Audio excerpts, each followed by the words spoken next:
Telemadrid en su momento, cuando ella tenía un programa que se llamaba No os lo digo, decidió que no tenía presupuesto suficiente, puso negro y cuando volvió sin ella.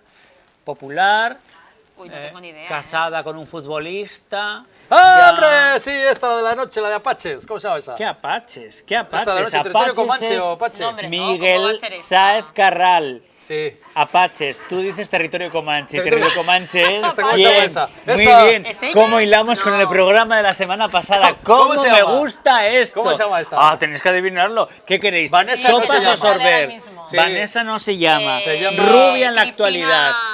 No, No, sí, vas Tárrega, bien. Tárrega. Muy Sí. bien, Tárrega. muy Por bien. Dios, que no Sí, me sale. señor. No puede ser Cristina Tárrega. Tárrega, que formó parte de un quinteto musical que se hizo llamar Mamá ya lo sabe, que grabaron un único disco. Es la de la peluca azul en este No me lo caso. puedo creer. Toma ya. Por eso os he traído este maxi Toma ya. single del que fue su primer... Es maravilloso esto, ¿eh? Esto es claro, pero tú no esperabas que fuera maravillosa la sección. Sí, Yo te he la verdad es que advertido. sí. Y ¿Qué eso te he es que- dicho? es que ha superado mis ¿A qué expectativas. venías? ¿A qué venías? Cristina Tárrega, aquí la tenemos ella solita con el resto de sus compañeras, Mamá ya lo sabe. El primer single fue Póstima, que me trabo por correr, Pócima Especial, que es precisamente esta la portada del maxi single. Este fue el LP, el segundo single fue El Beso y el tercero Besos Venenosos. Un beso Ay, ya. ¿Cómo Era os habéis eso. quedado? Pues dámelo, en la mano. Que hace varios programas que no me lo das. Sabes que Vanessa, te quiero. Querido. Un placer total Igualmente. y absoluto. Bueno. Yo lo digo cuando lo es, si no, no. Sí. Me voy, os dejo. Buenas Gracias, John. tardes. Gracias, Pasadlo John. bien. Voy a Chao. recuperarme un poquito hoy. Si Willy tiene por bien la habilidad, hay un book trailer del que me has hablado que espero que podamos ver imágenes a lo largo del programa. Primero desaparecieron los tejados del manicomio. Luego se fueron borrando sus personajes uno a uno hasta que por último Anne, su heroína, se difuminó como un fantasma blanco y esbelto sobre la playa. Después se extinguió la música del violín.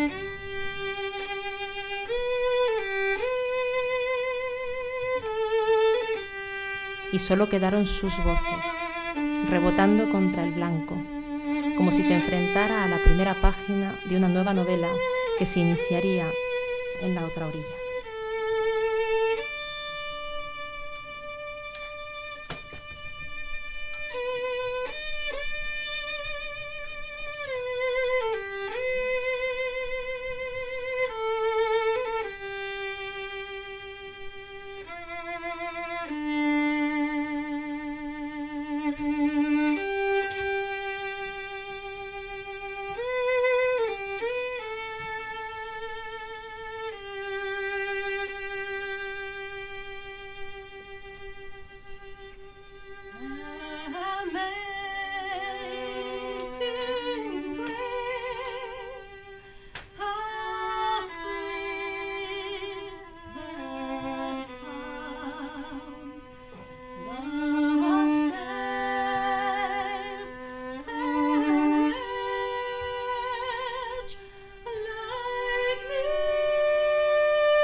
esto sabemos cómo empieza. Yo pues a veces no sé Pues eso, dejarse sorprender, ¿no? cómo acaba, ¿eh? Decíamos. Oye, has hecho muchas cosas, has estado, incluso cuando hemos estado comiendo contigo hemos ido descubriendo algún pequeño detalle, como no sé si me has dicho que era tu marido o tu pareja, es músico, Sí. ¿no? Bueno, yo te iba a regalar un disco. Ah, qué bien. El año pasado hicimos un concurso de cantautores, en el cual, para nuestra sorpresa y pensando que se iban a presentar gente de San Sebastián, Vitoria o Bilbao, nos sorprendió cuando lo hizo gente de todos los sitios más recónditos, desde Valencia, Almería, Málaga. Quiero regalarte este disco, el disco de los que quedaron ganadores. Este chico de Madrid, Pedro Domingo. Frente al agua. Frente al agua. Héctor Méndez, Gustavo Almeida y June Carlslor. Es música de cantautores. Pues muchísimas gracias, lo voy a disfrutar un montón. Y hablando de música, ¿qué música hace tu chico? Pues... ¿Tenor de entendido que era o ópera? Sí, es cantante de profesión, bajo. A mí es que me gustan las voces graves. No, Pues los a mí bajos me es que- enamoro por la voz. Esto es que- así. O sea, lo de las voces, ya veis que estoy obsesionada. Entonces, ha hecho ópera y es compositor y director. Vamos a ver si cuadra, porque una de las preguntas que tenía, que había previsto hacerte es ¿cómo perfilas los personajes de los libros, ¿no? Y si, esa pregunta, ¿cómo perfilas, cómo creas, cómo nace un personaje de tus libros?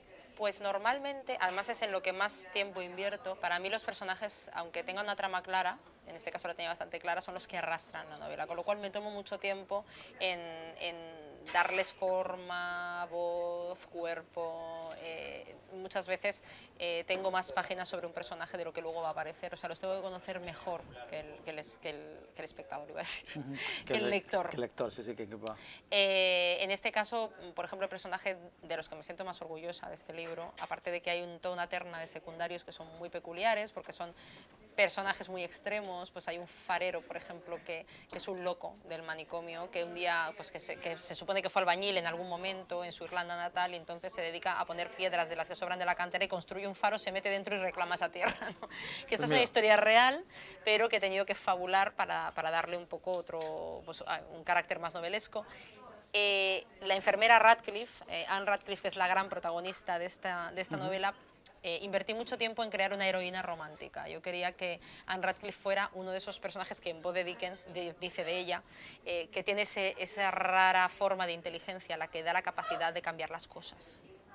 Es un motor, es una mujer que contra viento y marea es una luchadora, que cree que todavía la gente tiene que conservar sus derechos aunque sea en medio de una crisis cruenta, ¿no?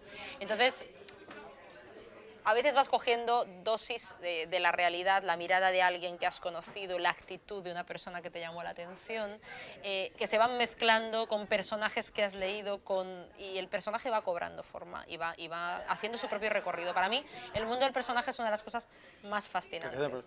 Donde yo creo que si algo tienen en común mis tres novelas es eso, ¿no? Son personajes que en general son bastante fuertes y que son los verdaderos motores de la trama. Te metí aquí el concepto de tu pareja porque la pregunta, y te preguntaba, la pregunta es, ¿te podrías enamorar de alguno de tus personajes? Uy, me ha pasado un montón de veces, sí. Y de personajes teatrales también. Pero incluso me ha pasado enamorarme o parecerme atractivo personajes que en la realidad Sí, no llegar a tendrían... idealizar, Sí, llegar a visionarle, decir... Sí, o sea, personajes que si yo me lo encontrara en la realidad diría vaya pieza, o que probablemente me alejaría como de la peste de esa persona si fuera persona, pero que me ha cautivado. Sí, y que me gusta que aparezca, ¿no? Y que sí, que te enamoras de él, vamos. Sí, que te va teniendo... Oye, ¿cómo se sabe si un libro es un buen libro? Yo creo que eso no se sabe nunca, en realidad... ¿Este es un buen libro? Yo creo que eso lo tienen que decir los lectores. Eso me lo dicen todas. Es que es verdad. Sí, pero es que tú tienes dudas hasta el final. Quiero decir, si tú tienes cierta dosis de autocrítica, yo creo que en esta profesión es fundamental tenerla. O sea, no tanto como para no localizar tampoco que has hecho algo bueno o digno, digámoslo así, porque lo bueno y lo malo es más complicado, pero digno. Es decir, yo creo que una novela tiene que tener no unos mínimos, sino unos máximos de calidad, que sea legible, que técnicamente haga que el libro fluya. Pero para mí, la pauta la da que alguien me diga qué emociona. Porque las emociones son las encargadas de grabar en nuestro cerebro la información que vamos a conservar. Y algo que no te emociona va a ser una pirotecnia, va a ser algo que en décimas de segundo van a ser efectos que van a pasar en 5 segundos. Sin embargo, si alguien te dice que algo le emociona o si alguien te dice que ha soñado con tu libro, que eso es muy bonito, o alguien te diga, he soñado con tu isla, ¿no?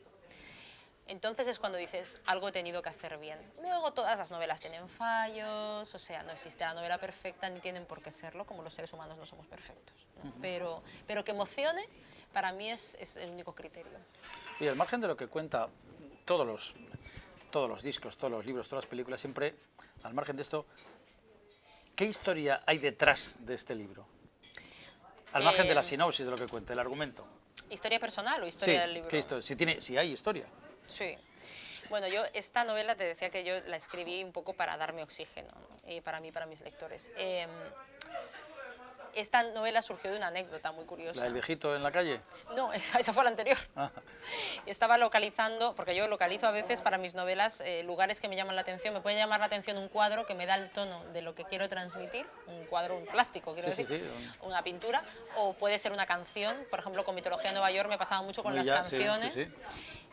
Con esta fue una anécdota y es que estaba localizando fotos para Mitología de Nueva York y de repente, al hacer una foto desde Manhattan, se me coló la isla en medio. La isla es una isla larga de 3 kilómetros que está en el East River y entonces ocupa gran parte de Manhattan en el East River y yo estaba sacando una foto a Brooklyn. Y al sacar esa foto, al acercarla con el zoom, me salieron unas ruinas al lado del agua que estaban casi pegadas al agua y dije, ¿y eso qué es? Unas ruinas góticas y había una serie de árboles que estallaban por dentro, que salían por las ventanas y nadie sabía decirme qué isla era aquella. Y entonces ya, claro, por supuesto me picó la curiosidad, fui a la isla y cuando llegué a la isla, que fuimos 5 segundos para sacarnos unas cuantas fotos porque había unas vistas de los rascacielos alucinantes y dijimos, ¿qué isla es esta? Ya vimos que era Blackwell, llegamos a un kiosco muy básico de información donde había una señora que no habíamos visto, que estaba por ahí arrinconada y me encontré rodeada de fotos de enfermeras vestidas de blanco pero con trajes decimonónicos caminando al lado del faro entre la bruma, fotos todas de los años pues de principios del siglo XX o de finales del XIX, presos caminando por la playa encadenados con sus trajes a rayas, niños y de repente una foto de Charles Dickens y dije, ¿qué hace aquí? ¿y qué hace este hombre aquí? Un Carlos, inglés ¿qué en haces Nueva aquí? York. Carlos, ¿cómo te has colado aquí? Y entonces esta mujer resultó ser, por pura casualidad, la persona que lleva la Roosevelt Island Historical Society, que es una señora que hace 30 años se enamoró de la isla como yo, que tampoco era de allí, y consiguió abrir, le fascinó tanto la historia de la isla que consiguió abrir ese kiosco y a ese kiosco han ido recalando, ha ido llegando gente que son descendientes de aquellas personas que estuvieron en la isla, o bien presas o bien en la escuela de enfermeras que había dentro de la isla y que han ido dejándole fotos antiguas y así se ha ido recuperando con mucho esfuerzo la historia de Blackwell, con lo cual imagínate la historia que hay detrás, una historia absolutamente personal. Y delante, detrás, y delante del libro, ¿qué historia hay? ¿Cómo delante? Delante, sí. Ya te he oído que estás preparando otro libro, ¿no? Ah, de la siguiente. Digo, delante, la portada. Sí, hay una novela, bueno, escribo teatro entre medias, o sea que estoy con una producción teatral en marcha. Y novela, esta vez me voy a ir al Mediterráneo, porque yo nací en el Mediterráneo, como la canción. Entonces digo, ya es hora de volver. Sí, sí. Me he inventado un pueblecito en la costa de, pues era entre Almería, Cádiz, no sé muy bien dónde va a estar. Y entonces ese pueblo es como una Europa en miniatura. Y en ese pueblo, donde hay personas de diferentes nacionalidades que han ido recalando allí desde la época hippie hasta la actualidad que se han ido jubilando, viven todo lo que está ocurriendo en Europa, incluso hasta el momento de la crisis, como una cosa muy, muy propia, como si les estuviera, como si fueran los verdaderos protagonistas. Sí, sí. Entonces, en ese contexto hay una mujer que lleva toda la vida con su pareja, están muy enamorados y pierde a su marido en medio de la crisis. Y el único encargo que le hace su marido antes de morir es que se suba a un barquito de vela que él tiene, que le encanta navegar en él, que se suba a ese barco y tire sus cenizas en las cuevas de Hércules en Tánger. De tal manera que esta mujer, que nunca ha navegado sola, tiene por narices que ser piloto de ese barco y no copiloto por primera vez, y entonces va recordando la historia con su pareja y todo lo que ha sido la vida en esa pequeña Europa en miniatura, y se llamará El extraño destino de las olas. El extraño destino de las olas. Me has hablado antes de teatro. Te voy a presentar al autor teatral más premiado en el País Vasco, que se llama Don David Barbero Pérez. A las muy buenas, don Que David. ya nos nos conocemos. conocemos, Sí. además. ¿Eh? ¿Las has entrevistado más ¿Qué veces que tal? yo? Bueno, Yo he oído que 2 veces. las he Dos. entrevistado. ¿Te acuerdas las preguntas que le hiciste? no. Pues No, guarda, pues- guarda los guiones o algo, ¿no? ¿Por qué no guardas? No. Cada momento es cada momento. David, sí. David ni sabe. Fíjate que a mí me dicen, oye, qué guapete sale este hombre que tal. Pero este hombre no estaba antes, qué guapete. O sea, yo sé que le das caché al programa. Ya, gracias. Pues mucho caché. le das al Gracias. programa. Pero no verte, David. Bueno, El actor teatral más premiado. a mí lo que me ha gustado, lo que me ha impresionado de la leyenda de la isla sin voz es la niebla. La niebla que está por todas partes. Y la niebla, que también es el desasosiego, la incertidumbre, ¿verdad? Eso es la mezcla de ficción-realidad. Es que esa niebla es la que da eso, esa mezcla, claro. efectivamente. La Eso- atmósfera. Sí, esa atmósfera. Es lo que me ha interesado. Ibas ahí, ibas leyendo, ibas con la incertidumbre de ver. De disipar la niebla. Sí, sí. ¿Ves? Da gusto hablar con David porque se fijan en esas cosas que a uno le cuestan tanto que dices, van a pasar desapercibidas y luego hay alguien que te dice Sí, la sí. niebla y dices, qué bien. Qué bien que estuvieran ahí buscando Bueno, pero la historia. de el lograr esa sensación no surge fácilmente. Hay que No, por eso trabajarse. te digo que, Sí. que para mí es que también siempre cuando como autora te da un poco de miedo invadir tanto de niebla algo que tampoco se vea bien la historia y no sabes en qué momento te estás pasando. Pero sí es cierto que para mí la atmósfera era muy importante. Por eso que, de hecho, la novela en principio se llamó La leyenda de la isla sin voz. Luego lo dejé por aquello de que nos obsesionamos con que los títulos tienen que ser más cortos. Dije La isla sin voz. Y mi editor, con mucho criterio, me dijo, no, vamos a ponerle La leyenda de la isla sin voz porque lo que tú estás escribiendo es una leyenda. Tiene tono de leyenda. Y ese tono de leyenda, entre otras cosas, lo da la atmósfera y la niebla, ¿no? O sea, yo quería contar un cuento. Cuento entre, de hecho, se llegó a llamar, en un principio, era La leyenda de la isla sin voz o un cuento entre la niebla. Iba a tener como subtítulos. Imagínate si la niebla sin voz. Ahora que se utiliza la palabra cuento, yo creo que las personas que se introduzcan en esta novela, a ellos les deberías ver la relación que esta novela puede tener con Cuento de Navidad. Sí, muy importante. Algo deberías decirle. Un poquito, sí. Pues mira, para decirlo en un titular, sería como el making of, o el cómo se hizo el cuento de Sí, Navidad, sí. ¿no? De alguna manera. Yo imagino, porque me venía bien fabular sobre ello, hay que explicar una cosa. Para mí la novela histórica puede tener muchas vertientes. Esto yo lo llaman ficción histórica, aventura histórica, o yo lo llamo fábula histórica, porque lo que hago es documentarme sobre una época para tenerla como excusa, para sobre ella extender una pátina de ficción y tener la máxima libertad para soñar, para mí y para los lectores, ¿no? O sea, que quiero decir que esto... Entonces, lo del cuento de Navidad, que es que ya alguna persona me ha dicho, qué bien saber que Dickens se inspiró en esta isla para contar el cuento de Navidad. No, esto es parte de la Bueno, ficción. pero aquí Pero te aquí les inclina. ocurre, ¿no?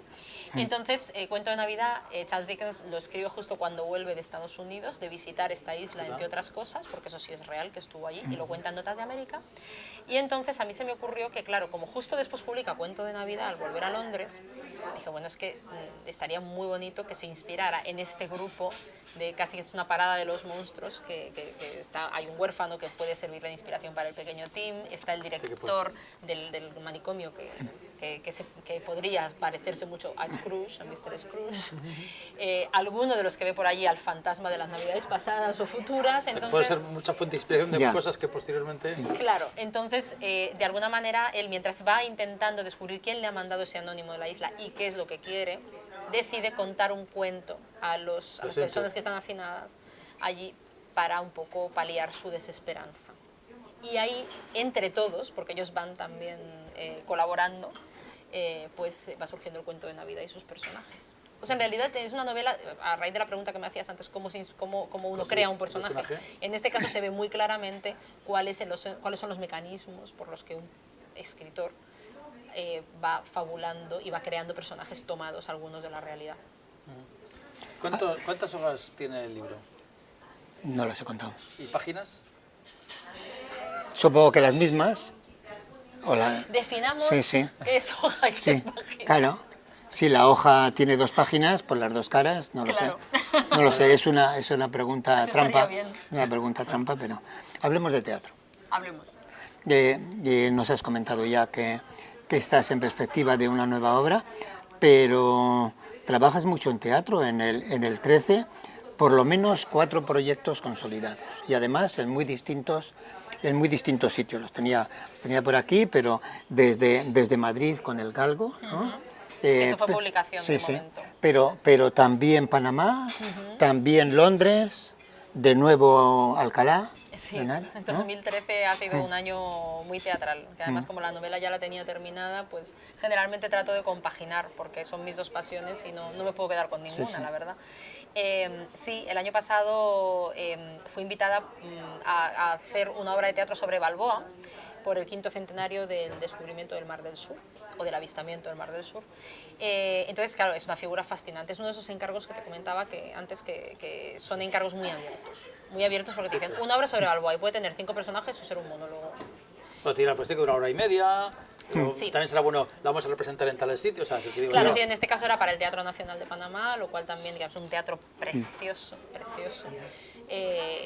Y luego el proyecto iba más allá. El proyecto suponía que una serie de artistas, por un lado directores, fotógrafos, músicos, o sea, 8 en total, teníamos que cruzar la selva del Darién, lo que le llaman el tapón del Darién, que es la frontera con Colombia, que es una selva bastante complicada porque es una cordillera, siguiendo los pasos que dio Balboa hasta descubrir el Mar del Sur, con lo cual pasamos durmiendo al raso en la selva con escolta 10 días. Bueno, es una aventura. Una aventura maravillosa, porque además luego yo pensé, esto un poco lo hemos hecho pues porque es bonito hacerlo y luego contarlo cuando estrenemos la obra. Pues no, es curioso porque luego yo cuando me fui a las crónicas de la época, gran parte de lo que te cuentan los cronistas de la época, cómo en determinadas zonas escuchaban los monos aulladores y no les dejaban dormir, las urticarias que habían tenido, los ríos cuando bajaban y tenían que llevarse las cosas que llevaban, en este caso las armaduras en la cabeza o crear balsas, cuando iban guiados por los indios y se perdían, todo eso yo lo he vivido,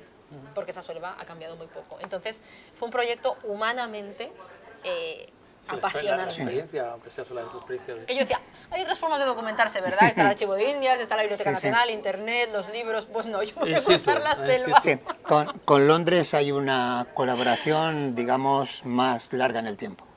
Sí, ¿Por con qué el no? Royal Sí, Court sí. Theatre. Eso fue un alegrón el año pasado. Me llamaron esta vez por 3ª vez para estrenar una obra allí. En este caso era otro encargo. Pero como decía, son encargos de cuando ya te conocen. Dile cómo lo haces, porque yo creo que David vaya a Londres a estrenar alguna de sus obras. Ok. ¿Cómo lo haces eso? ¿Cómo haces que te llamen de Pues llamas Londres? a la puerta y te abren. ¿Es así? ¿Sabes? Sí. El Royal Court. ¿Cómo se hace? ¿Vas así y llamas? No sé. ¿Cómo? Todo depende cómo llames. No, es que yo me formé allí. Claro. ¿Tú sabes inglés, Allí David? me conocen. Bueno, Pero es que ya sabe inglés. claro, mucho. ahí está. Eso es. El Pero uso de la yo no lengua entiendo momento inglés, clave. el uso de la lengua es muy importante. Ah, en inglés está escrito. No, o sea, se está traducido al inglés. Sí, sí, no, pero no escrito directamente. Y entonces el comienzo de tu colaboración con este teatro fue... Fue una residencia, que lo llaman residencia internacional para autores emergentes. Entonces, fue justo cuando publiqué mi primera novela, que fue todo ese año, fue la novela, el teatro, estrenar fuera. En este caso invitan a 10 dramaturgos de todo el mundo. Esta residencia se lleva haciendo muchísimos años, como 20 años, si no recuerdo mal.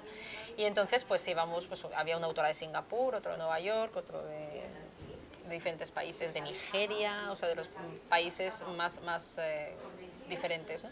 Y entonces nos encerraban todos ahí en el teatro durante un mes. Teníamos que llevar una obra en proyecto, teníamos que tener otra obra ya estrenada, e iban pasando por el teatro para darnos talleres y para ayudarnos en nuestra obra todos los dramaturgos más importantes, desde Harold Pinter, Tom Stoppard, Churchill. Era como un sueño hecho realidad. Esto también es como lo de la Sí, Junta de Panamá, eso es toda una, Sí, es toda una travesía. experiencia maravillosa. Y luego, pues tú terminabas la obra, la estrenabas allí, haciendo un casting de actores de los más importantes en la escena británica. Entonces, claro, era una experiencia brutal en la que aprendías pues muchísimo. Y a partir de ahí, luego me invitaron otra vez en 2008 a hacer otro proyecto que se llamó Spanish Voices, de dramaturgos españoles con ingleses de la nueva generación, que también fue muy interesante.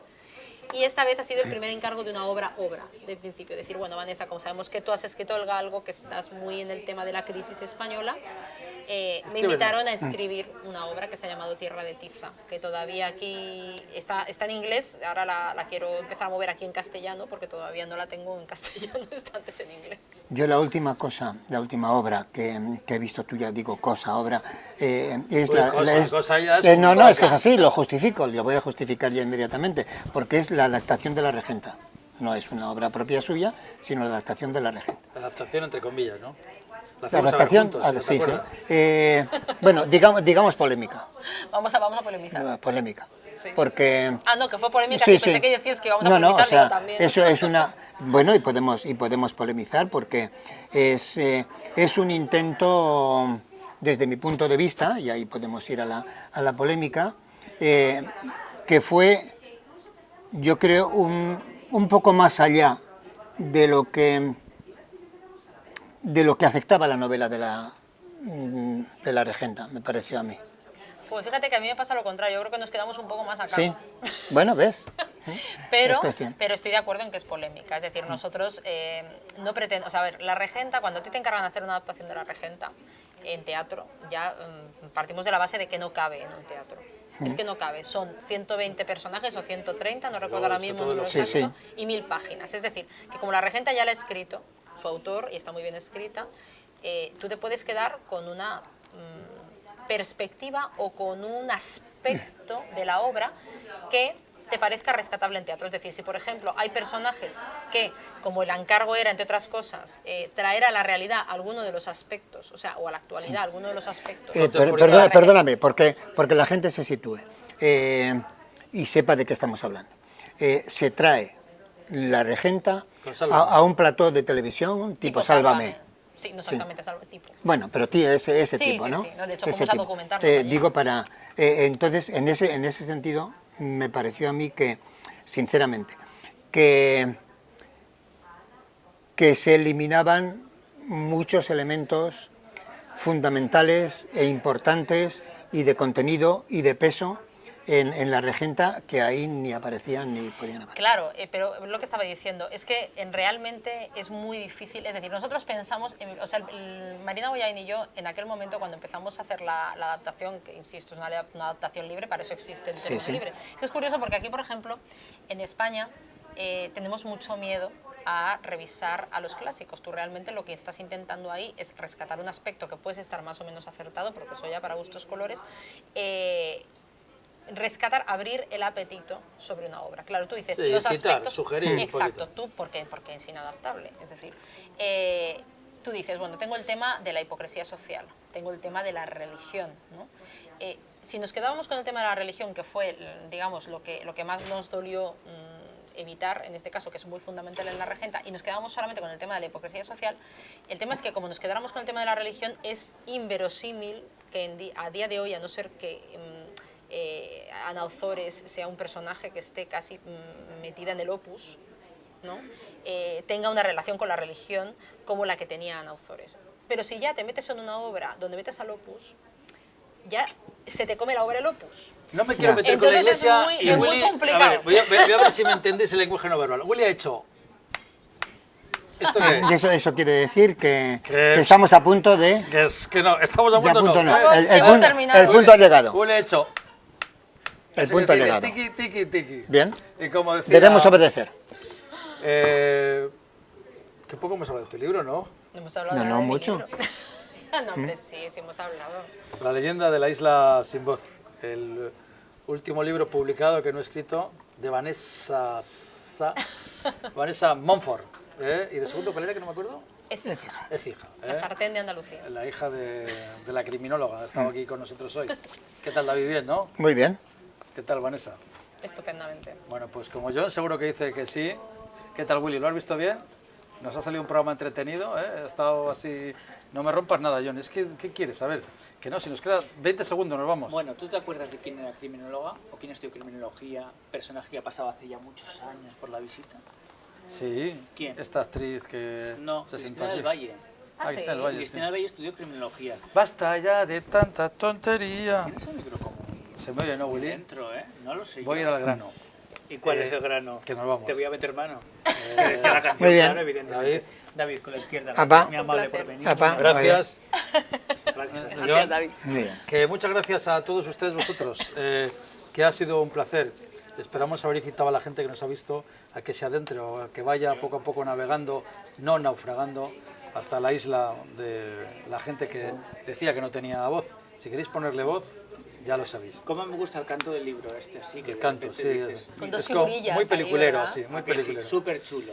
Ahora nos va a dedicar el libro. Hasta la semana que viene, aquí, en La Visita.